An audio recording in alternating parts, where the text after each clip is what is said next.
जय जगन्नाथ प्रभु।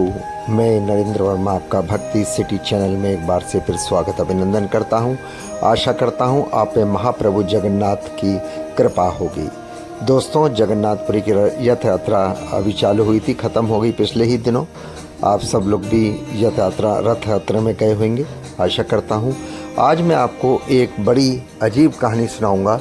जब जगन्नाथ पान खाने आए थे किसी दुकानदार के पास, क्या है कहानी, आइए जानते हैं। जानने से पहले आपसे अनुरोध करूंगा, प्लीज़ ब्लॉग को लाइक करें, सब्सक्राइब करें, शेयर करें और बेल आइकन को प्रेस करें। दोस्तों, 15वीं शताब्दी की बात है। 15वीं सदी में पुरी में ग्रैंड रोड पर रघुनाथ नामक एक पनवाड़ी की छोटी सी दुकान थी। ग्रैंड रोड नामक है, आप वहाँ पता कर सकते हैं। पनवाड़ी की छोटी दुकान थी। उड़िया रामायण के प्रसिद्ध कवि बलराम दास ने देखा कि दो लड़के, जिसमें एक सांवला दूसरा गोरा था, रघुनाथ दास की दुकान पर आए और दो पान लगाने को कहा। रघुनाथ ने उन लड़कों को पान लगा कर दिया और वे दोनों कुछ भी बिना पैसे दिए खाकर पान चले गए। कवि बलराम दास ने कई दिनों तक नोटिस किया कि दोनों लड़के बड़े खूबसूरत पहुड़ा यानी मंदिर के द्वार बंद होने से ठीक पहले आते थे, और एक दिन उन्होंने दोनों का पीछा किया तो दोनों लड़कों को सिंह द्वार के बाद गायब होते हुए देखा। ये खुद कवि बलराम दास ने लिखा है, आप देख लीजिएगा। कवि बलराम दास ने पान विक्रेता रघुनाथ दास से पूछा कि वे उन लड़कों से पान के पैसे क्यों नहीं लेते। जब उस पनवाड़ी ने कहा, बड़े भोलेपन से जवाब दिया कवि को कि उन दोनों का आकर्षण देखकर मैं खो जाता हूँ और पैसे मांगना भूल जाता हूँ। तब कवि बलराम दास ने उनसे कहा कि एक व्यवसायी को मुफ्त में सामान और सेवा क्यों देगा। जब वे कल आएंगे तो उनसे पैसे जरूर मांगना। पनवाड़ी ने कहा कि बात तो सही है कि लड़कों से पैसे मांगने का अगले दिन उन्होंने फैसला किया। अगली रात जब लड़के आए और पान मांगा तो रघुनाथ पनवाड़ी ने उनसे पैसे देने को कहा। लड़कों ने कहा कि उनके पास अभी तो कोई पैसा नहीं है, वे कल फिर आएंगे तो वे पैसे ज़रूर लेकर आएंगे। यदि उनको विश्वास ना हो तो चाहे आप पान की कीमत के बदले उनका ये अंग वस्त्र रख ले। उनका ये अंग वस्त्र उन बच्चों ने अपना स्टॉल, जिसको कहते हैं, रघुनाथ जी को रखवा दिया। अगले दिन जब मंदिर खुला तो सभी देखकर दंग रह गए कि देवताओं के अंग वस्त्र गायब थे, जो उन्होंने दिए थे पनवाड़ी को। ये खबर राजा तक पहुंची। जांच के आदेश दिए गए। महाप्रभु के अंग वस्त्र खो जाने की खबर सुनकर कवि बलराम दास राजा के पास पहुंचे। उन्होंने राजा को सारी बताई बात कि अंग वस्त्र पान रघुनाथ के पास है, जिसकी पनवाड़ी की दुकान है। स्वयं राजा उस आदमी रघुनाथ की दुकान पनवाड़ी के पास गए और उन्होंने पाया वाकई में महाप्रभु के वो अंग वस्त्र उस दुकान पर हैं। रघुनाथ दास पनवाड़ी ने राजा को सब कुछ सच बताया और अंग वस्त्र उन्हें कैसे मिले। राजा को अपनी कान और आंखों पर विश्वास नहीं हुआ।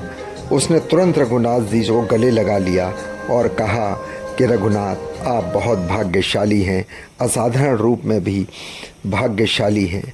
आपने जो देखा वह किसी ने नहीं देखा। इतने सारे संतों भक्तों ने सारे उसे देखने के लिए क्या क्या नहीं किया था, उनमें से कितने असफल रहे, और आप रघुनाथ इतने दिनों तक महाप्रभु के साक्षात दर्शन करते रहे। कितने धन्य हैं आप, और आपका पान खाने के लिए यहाँ स्वयं प्रभु महल से नीचे आए। कहते हैं तब से महाप्रभु जगन्नाथ की सेवा में पान की प्रथा है। यह जिम्मेदारी आज भी रघुनाथ दास के वंशज ही पीढ़ियों से करते चले आ रहे हैं, जिन्हें बेड़िया जोगनिया कहते हैं। बेड़िया जोगनिया का मुख्य काम पान महाप्रभु जगन्नाथ सहित सभी देवताओं के लिए पान लगाना है, जबकि महाप्रभु जगन्नाथ तक पहुंचने का काम हड़प नायक और तांबुल सेवक का है। ये वहाँ की कोई जाति करते हैं। महाप्रभु जो पान चबाते हैं उसमें सुपारी, लौंग, जायफल और कपूर का उपयोग विशेष तौर पर किया जाता है। सम्राटों के सम्राट महाप्रभु को दिन में 4 बार भोग लगाया जाता है। नाश्ता, दोपहर का भोजन, शाम का नाश्ता, रात का खाना। नाश्ते, दोपहर के भोजन और शाम के नाश्ते के बाद उन्हें पान के 7 बीड़े चढ़ाए जाते हैं। पान का बीड़ा बोला जाता है जिसमें 2 पान होते, 7 बीड़े चढ़े। चंदन का लेप और उनका अभिषेक करने के बाद उन्हें पान के 20 बीड़े अर्पित किए जाते हैं। रात में सोने से पहले वस्त्र यानी सिंघारा वैश्य धारण करने से पहले 8 बीड़े का पान भगवान को भोग लगता है।